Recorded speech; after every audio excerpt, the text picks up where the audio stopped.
K-nın hansı ən kiçik natural qiymətində verilən ədədlər natural ədəd olar?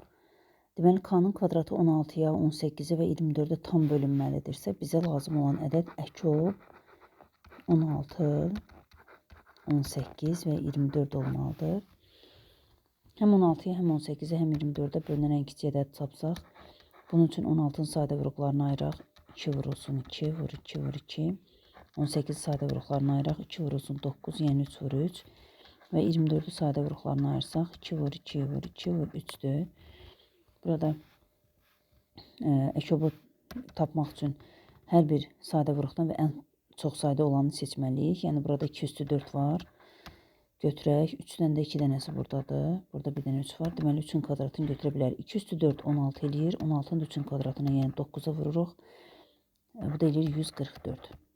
Deməli, K-nın kvadratı bərabərdir 144 olmalıdır ki, həm 16, həm 18, həm 24-ə bölünsün. Kvadratı 144 olan ədədimiz isə 12-dir.